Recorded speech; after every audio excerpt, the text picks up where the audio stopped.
Aquella noche, todo cambió en la mansión de los del Bosque. Lo que vi, no debía haberlo visto. Desde entonces, el silencio se volvió mi castigo y mi única protección. Dicen que en las grandes casas los secretos pesan más que las paredes. Y que el valor de una criada se mide por lo que calla, no por lo que hace. Yo aprendí eso cuando el reloj marcó las 9. Y el pasillo del ala oeste se quedó sin luz. Llevaba el té en una bandeja de plata, como cada noche. El patrón había pedido que nadie lo molestara. Pero escuché algo. Una voz, suave, peligrosa. Luego un susurro, una copa que cayó al suelo. Y un silencio tan espeso que parecía observarme. No corrí. No grité. Solo abrí la puerta, y vi. Desde entonces, nada volvió a ser igual. Ni la casa. Ni ellos. Ni yo. Y si te atreves a conocer los secretos que otros prefieren callar, suscríbete y acompáñame en esta historia. Porque lo que está por contarse, aún no ha terminado. Llevaba apenas 6 meses trabajando allí. 6 meses que me parecieron una vida entera. La mansión de los del Bosque no era una casa, era un reino. Un lugar donde el aire olía a secretos antiguos y los pasos resonaban como advertencias. Cada habitación tenía su propio silencio, su propio modo de observarte. A veces sentía que las paredes respiraban conmigo, escuchando incluso lo que pensaba. El patrón, don Esteban del Bosque, era un hombre que imponía respeto sin necesidad de pronunciar palabra. Alto, de porte impecable, con esos ojos grises que no parecían mirar a las personas, sino a sus intenciones. Nunca gritaba, pero cuando hablaba, el resto callaba. Tenía un modo de decir tu nombre que podía hacerte temblar, o sentirte invisible. Decían que había heredado la fortuna familiar después de la misteriosa muerte de su hermano mayor. Nadie lo decía en voz alta, claro, pero las criadas más antiguas murmuraban que la desgracia era una vieja costumbre en esa casa. Y que los del Bosque siempre guardaban luto, aunque no hubiera nadie a quien enterrar. Su esposa, doña Mercedes, era todo lo opuesto. Tenía la voz más dulce que jamás escuché, pero con un tono que parecía venir de muy lejos. Vivía entre medicamentos, flores secas y cartas sin respuesta. Siempre me pedía que dejara una ventana entreabierta, aunque el aire de la noche fuera helado. Decía que así podía recordar cómo sonaba la vida. Pero quien realmente daba vida a aquella casa era Elena. La cuñada. La hermana de doña Mercedes. Llegó un mes después de mí, y desde entonces, nada volvió a ser igual. Era joven, altiva, de belleza inquietante. Su presencia alteraba el ambiente, las criadas murmuraban, los hombres se enderezaban, y el patrón la miraba demasiado tiempo. Nunca con descaro, pero sí con una atención peligrosa. Una atención que no necesitaba palabras. Elena caminaba por los pasillos como si la mansión le perteneciera.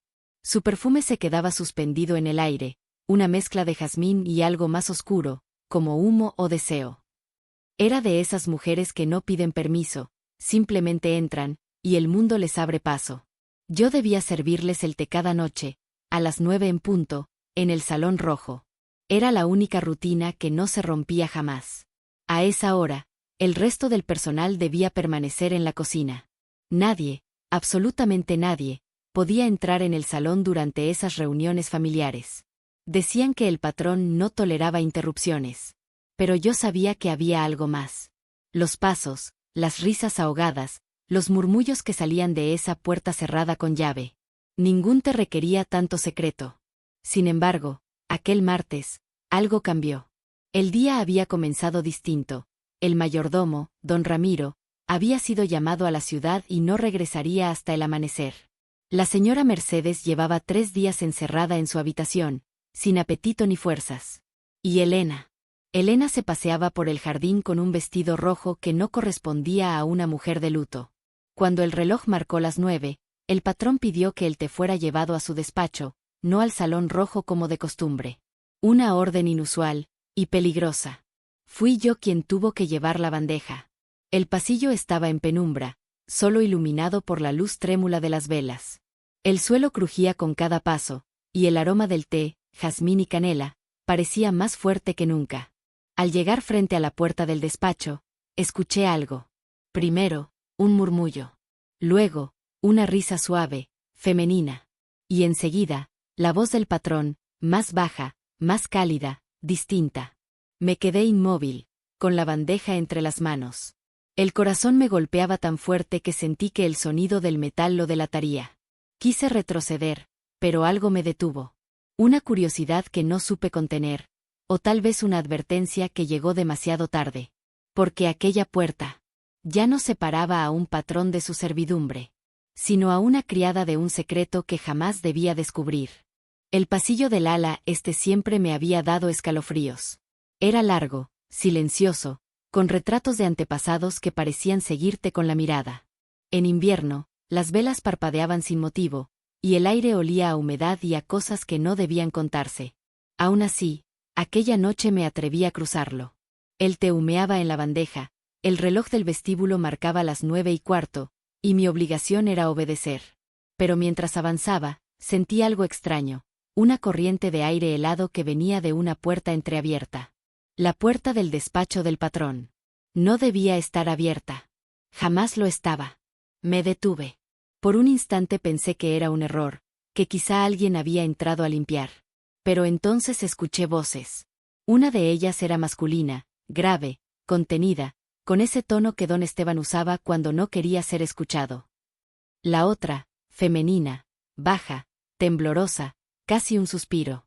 No deberíamos vernos así, Elena, dijo él. Entonces no me mires así, Esteban, susurró ella. El mundo se detuvo. La voz de Elena. El patrón. Juntos. El sonido de una copa que se caía al suelo me sobresaltó. El cristal se hizo pedazos contra la alfombra, y luego, el silencio. Un silencio denso, espeso, que parecía escucharme. Retrocedí un paso. El corazón me golpeaba el pecho con tanta fuerza que temí que lo oyeran. No sabía si quedarme o huir. Pero la curiosidad, esa maldita curiosidad, me venció. Me acerqué apenas unos centímetros más, lo suficiente para ver por la rendija. Las luces del despacho eran tenues, doradas, como las de un pecado antiguo. El patrón estaba de pie, con la corbata deshecha. Elena, frente a él, con el cabello suelto, los labios pintados de un rojo que parecía arder. No se movían. Se miraban. Y en esa mirada había algo que me heló el alma.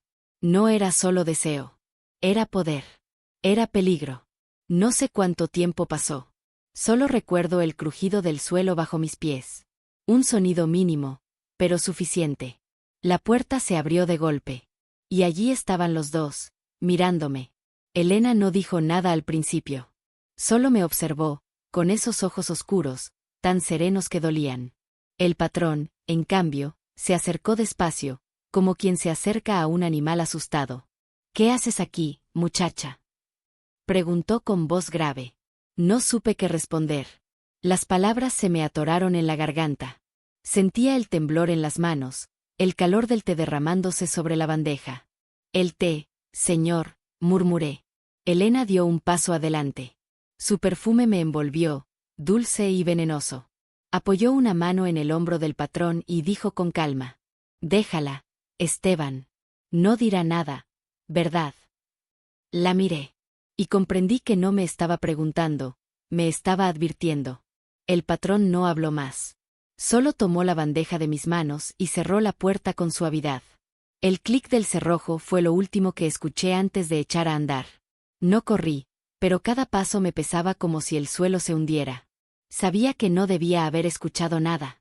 Y sin embargo, una parte de mí quería saber más. No imaginaba entonces que lo que había visto era solo el comienzo. Porque en la mansión de los del bosque, ver demasiado era el primer paso hacia el silencio eterno. Esa noche no dormí. Cada vez que cerraba los ojos, veía el rostro de Elena reflejado en la penumbra del pasillo, y la mirada del patrón, fría como un cuchillo envuelto en seda. Al amanecer, mis manos aún temblaban. El uniforme estaba empapado de sudor, el corazón no encontraba su ritmo. Intenté convencerme de que no había visto nada, de que aquello no significaba lo que parecía. Pero una criada sabe cuando algo está mal, y aquella casa olía a mentira. El desayuno fue silencioso. Doña Mercedes no bajó. El patrón comió solo, con el periódico desplegado frente a él, fingiendo leer. Yo me quedé cerca, por si necesitaba algo, aunque sabía que no lo haría. Cuando dejé la bandeja en la cocina, Elena apareció. Vestía de blanco, con una calma que dolía. Se detuvo frente a mí, y por un segundo creí que iba a decir algo. Pero solo sonrió. Una sonrisa leve, apenas un gesto, y en sus ojos, la certeza de que sabía que yo lo sabía. Durante el resto del día, todo fue distinto.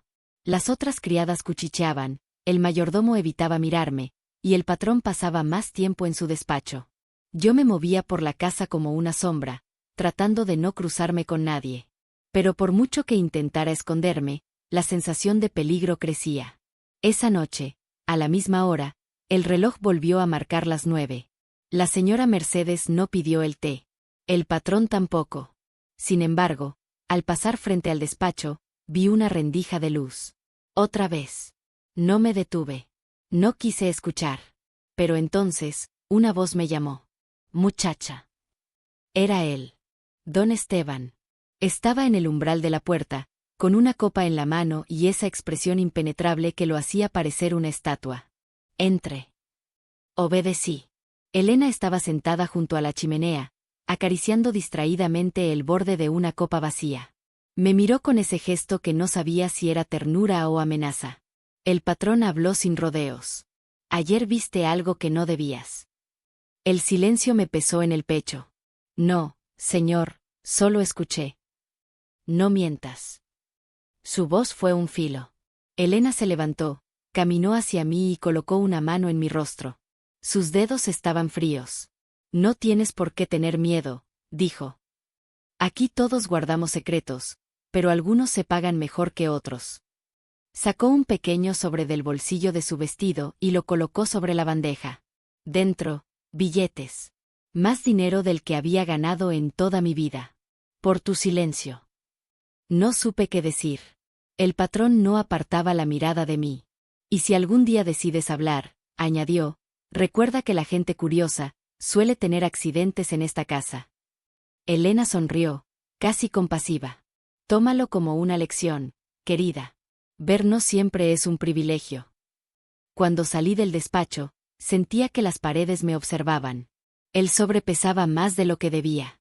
No por el dinero, sino por lo que significaba. Esa noche escondí el sobre bajo la almohada, pero no pude dormir.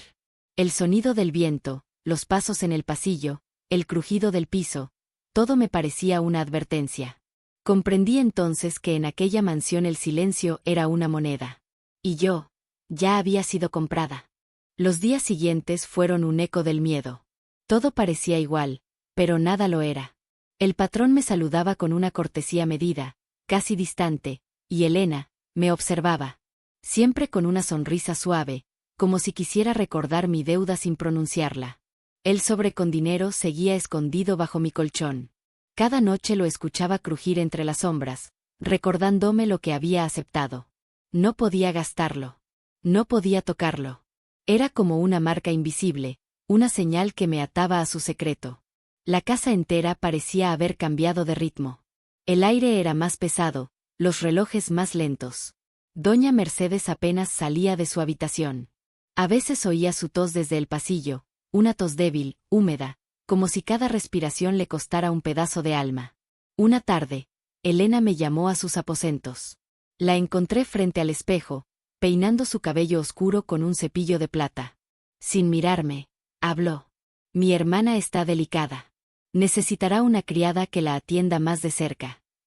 Su tono era amable, pero su mirada, cuando se reflejó en el espejo, me heló la sangre. No era una petición. Era una orden disfrazada. Desde entonces, fui yo quien debía llevarle el desayuno, prepararle los remedios, acompañarla en sus silencios. La señora Mercedes me agradecía con dulzura, sin sospechar que su propia hermana era la sombra que la consumía. A menudo, Elena se acercaba a la habitación bajo el pretexto de visitar a su hermana.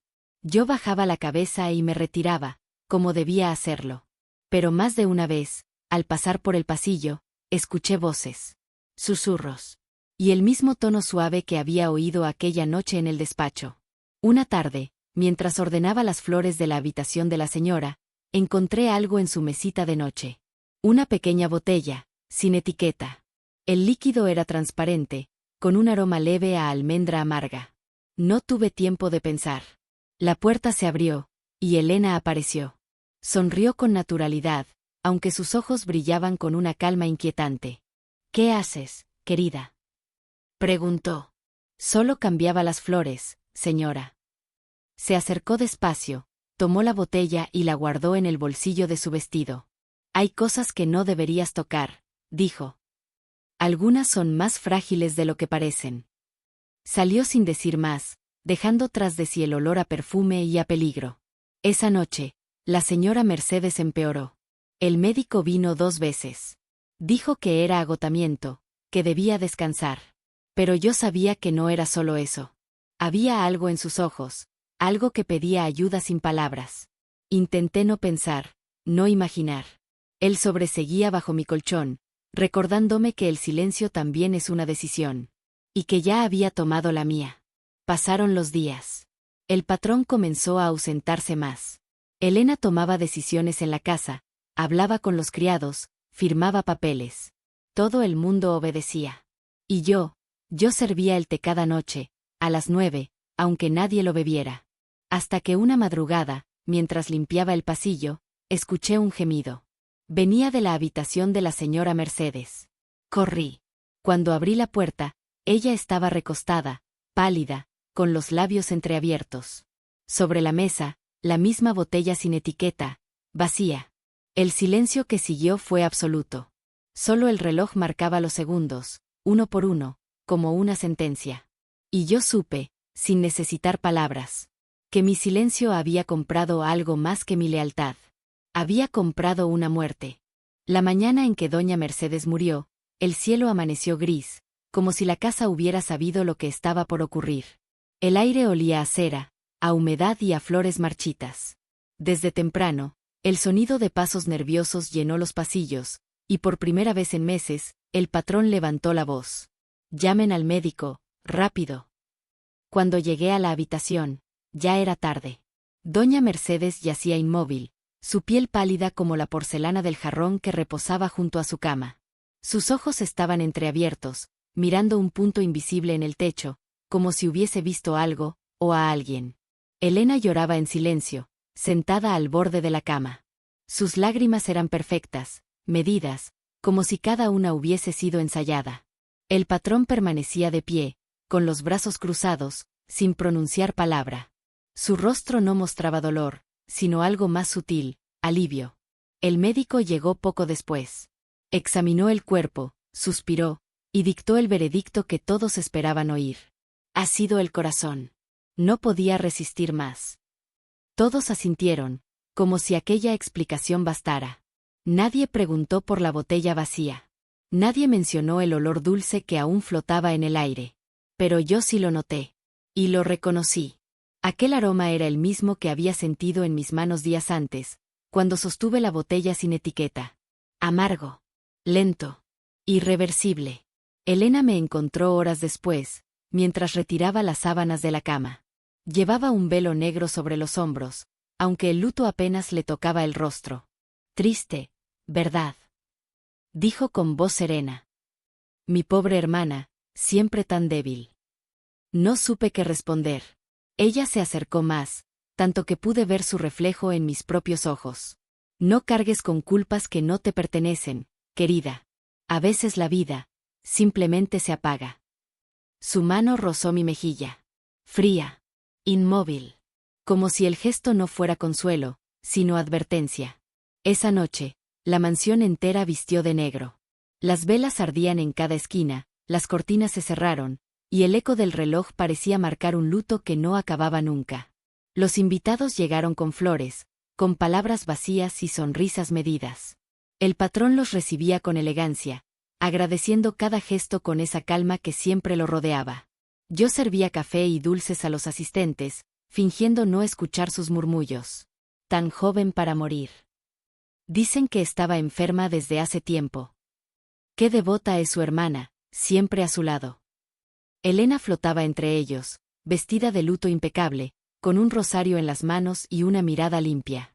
Nadie sospechaba nada. Nadie, excepto yo. Cuando la noche cayó y los invitados se marcharon, Subí al cuarto de la señora para recoger lo que quedaba. Entre sus pertenencias, encontré una carta. El papel estaba arrugado, las letras torcidas, escritas con prisa. Decía: querida hermana, desde hace días presiento algo extraño. Esteban ya no me mira igual, y tú pareces disfrutarlo. Si algo me ocurre, no lo llames destino. Llámalo traición. Mis manos temblaron. Guardé la carta en mi delantal y salí del cuarto. Sabía que no debía quedármela, pero también sabía que no podía dejarla allí. El viento soplaba con fuerza en los pasillos. Las velas parpadeaban, y por un instante juré escuchar la voz de doña Mercedes, susurrando mi nombre. Esa noche, comprendí que la muerte no había cerrado nada. Solo había abierto una puerta. Y lo que había detrás. Aún estaba esperando. Pasaron 3 noches desde el funeral, pero el silencio no se fue de la casa. Era un silencio espeso, distinto, como si los muros mismos contuvieran la respiración. Elena y el patrón se mostraban serenos, aunque entre ellos flotaba una complicidad que ya nadie intentaba disimular. Los demás criados evitaban hablar del tema. Y yo, fingía no mirar, no oír. Pero la carta de doña Mercedes seguía escondida bajo el doble fondo de mi cajón, ardiendo como un fuego que no se apaga. Una madrugada, mientras limpiaba el despacho del patrón, noté algo extraño. En la esquina del escritorio, una llave. Pequeña, antigua, de hierro oscuro, con una marca grabada, una flor marchita. No recordaba haberla visto antes. Por un instante pensé devolverla, pero algo, una intuición, o quizá una culpa demasiado grande, me detuvo. La guardé en el bolsillo del delantal y seguí mi trabajo, aunque el corazón me golpeaba en el pecho como si quisiera escapar. Esa misma tarde, Elena reunió a todo el personal. Anunció que pronto viajaría a la capital con el patrón por asuntos de la herencia, y que la casa quedaría bajo mi cuidado hasta su regreso. Su mirada se detuvo en mí más tiempo del necesario. Confío en ti, querida. Cuida de la mansión como si fuera tuya. No supe si era una muestra de confianza o una trampa. Quizá ambas. Cuando la casa quedó en silencio, busqué la cerradura que correspondía a aquella llave. Probé en puertas, en cajones, en muebles antiguos, hasta que llegué a la biblioteca. Allí, detrás de una cortina gruesa, encontré un pequeño armario empotrado en la pared. La llave encajó con un clic sordo. Dentro había una caja de madera cubierta de polvo. Al abrirla, un aroma a papel viejo y perfume se mezcló en el aire. Dentro, cartas. Decenas de ellas. Todas dirigidas a mi querido Esteban, firmadas por Elena. Las fechas eran antiguas, y comenzaban mucho antes del matrimonio con doña Mercedes. Había palabras de amor, promesas, y un secreto que se repetía como un eco. Cuando ella enferme, nada nos separará. Leí una tras otra, sintiendo el peso de cada frase. El corazón me temblaba. Todo estaba allí. La prueba. El motivo. El crimen. De pronto, escuché pasos. Suaves, medidos, acercándose por el pasillo. Cerré la caja con torpeza, apagué la lámpara y me escondí detrás de la cortina. La puerta se abrió. Era Elena. Su silueta se recortaba contra la luz del pasillo. Permaneció unos segundos quieta, como si oliera el aire. Luego avanzó hacia el escritorio, tocó la superficie con la yema de los dedos y susurró: «Alguien ha estado aquí». El sonido de sus tacones se alejó lentamente, pero mi cuerpo siguió paralizado. No respiré hasta que la oí cerrar la puerta del todo. Esa noche, mientras guardaba las cartas bajo las tablas del suelo, entendí que ya no había vuelta atrás. Sabía demasiado. Y ellos lo sabían también. Al amanecer, una nota apareció deslizándose bajo mi puerta. Sin firma. Sin dirección. Solo una frase, escrita con tinta negra. Los secretos no se guardan para siempre. Desde aquella nota, el sueño me abandonó. Cada crujido, cada golpe del viento, me hacía abrir los ojos con el corazón latiendo en la garganta. La casa, antes tan tranquila, ya no respiraba, susurraba. De día fingía normalidad, pero cada vez que me giraba sentía una sombra detrás. Elena y el patrón seguían ausentes, aunque una carta con su firma aseguraba su pronto regreso. Algo en esa letra era distinto. Demasiado. Una tarde escuché un ruido en la biblioteca. Un golpe seco. Corrí, pero todo estaba igual. Salvo la cortina, movida, y una leve grieta en el suelo. Levanté la tabla con las manos temblorosas. Las cartas seguían allí, pero faltaba una. La última. La que decía: si algo le ocurre, será como lo planeamos. Nadie sospechará. Confía en mí. El aire se volvió espeso. No podía respirar ni huir. Esa noche, la tormenta rugió sobre la mansión. Mientras el viento golpeaba las ventanas, alguien llamó a la puerta trasera. 3 golpes. Era Tomás, el jardinero, empapado hasta los huesos. Señorita, venga. Tiene que ver esto. Lo seguí hasta el invernadero. Allí, bajo la lluvia, brillaba algo enterrado en el barro, una botella sin etiqueta. La misma que había envenenado a doña Mercedes. Tomás temblaba. No estaba aquí antes. Alguien la dejó anoche. La llevé a la casa, envuelta en un pañuelo. La escondí bajo las tablas, junto a las cartas. Y esa madrugada, el reloj sonó. No marcaba las 3. Marcaba las 9. La hora del té. La hora en que todo comenzó. En el pasillo, una silueta inmóvil me observaba. Y el aire olía a almendra amarga. El carruaje llegó una mañana gris, envuelto en niebla. Las ruedas levantaban el polvo del camino, y el relincho de los caballos resonaba como un presagio. Elena bajó primero, impecable como siempre, con un velo oscuro y una sonrisa que no alcanzaba los ojos. Detrás de ella, el patrón. Más delgado, más pálido, más frío. Veo que todo sigue en orden, dijo ella al cruzar el umbral. Sí, señora, respondí, bajando la cabeza. Aunque en mi interior, sabía que nada estaba en orden. Solo esperaba el momento en que todo se derrumbara. Durante los días siguientes, el ambiente se volvió insoportable. Elena me buscaba con excusas triviales. El polvo en los candelabros, una mancha en las cortinas, el té demasiado caliente. Pero lo que realmente buscaba era otra cosa. Sabía que algo faltaba. Sabía que alguien había estado en la biblioteca. Y una noche, mientras servía el té, su voz cortó el aire. Dime, querida, ¿has dormido bien últimamente? Sí, señora. ¡Qué suerte! Yo no. Últimamente tengo pesadillas.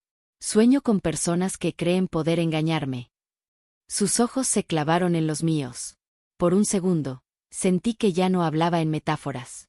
El patrón se limitó a observar, sin intervenir.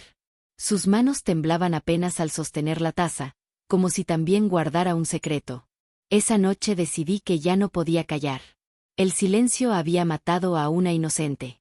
Y si yo seguía guardándolo, no tardaría en matarme también. Esperé a que todos durmieran. Subí a la biblioteca y tomé la caja con las cartas. También guardé la botella, envuelta en el pañuelo. Sabía lo que debía hacer. Al amanecer, fui a buscar al inspector del pueblo. Le entregué todo. Las cartas. La botella. Y la carta de doña Mercedes. Él escuchó en silencio. Sus ojos se endurecieron al leer las pruebas.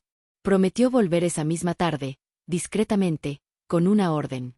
Regresé a la mansión antes de que nadie notara mi ausencia. Pero alguien lo notó. Cuando entré al pasillo principal, Elena ya me esperaba. Apoyada en la barandilla, con una calma inquietante. Fuiste al pueblo temprano, ¿verdad? Su tono era dulce. Demasiado dulce. No respondí. Ella avanzó despacio. Mi querida criada. Hay límites que no deben cruzarse. En su mano vi un brillo. Una llave.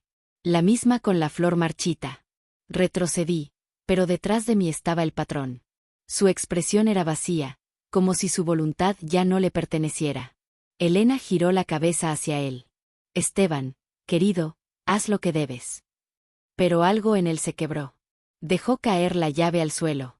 Basta, Elena. Su voz era apenas un hilo, pero cargada de un cansancio infinito. Ya es suficiente. Ya lo sabe todo. Elena lo miró, furiosa, traicionada. Su máscara perfecta se resquebrajó. ¿Y qué piensas hacer? ¿Confesarlo todo? ¿Arruinarlo todo por una sirvienta? Él dio un paso hacia atrás. No quiero seguir viviendo entre tus mentiras. Elena se abalanzó hacia la botella que aún yo sostenía envuelta en el pañuelo. Eso no saldrá de esta casa. Hubo un forcejeo. Un grito. Un golpe seco. La botella cayó y se rompió en 1000 pedazos. El líquido se esparció sobre el suelo, liberando el mismo olor a almendra amarga que lo empezó todo. Elena cayó junto a los fragmentos. Su respiración se detuvo antes de que pudiera pronunciar otra palabra. El patrón la miró en silencio durante un largo minuto. Luego, sin decir nada, se fue hacia el despacho y cerró la puerta con llave. Cuando el inspector llegó, lo encontraron allí, junto a una carta escrita de su puño y letra. Solo decía: el amor y la culpa son lo mismo cuando no se sabe callar. El tiempo pasó. La mansión del bosque quedó vacía, silenciosa, como un ataúd de piedra. Yo la abandoné al amanecer, con la primera luz filtrándose entre los árboles. Llevaba en el bolsillo la última carta de doña Mercedes. Y su voz aún resonaba en mi mente. Si algo me ocurre, no lo llames destino. Llámalo traición. Nunca volví a hablar de lo sucedido. Pero cada vez que el reloj marca las 9 en punto, cuando el aire se vuelve pesado y el silencio parece observarme, recuerdo esa casa. Y entiendo que algunas historias no se cuentan para ser creídas, sino para no ser olvidadas. Si te ha conmovido esta historia de silencios, traiciones y verdades ocultas, suscríbete a La Voz de la Criada. Aquí, cada relato es una confesión. Y tú, un testigo de lo que nadie se atreve a contar.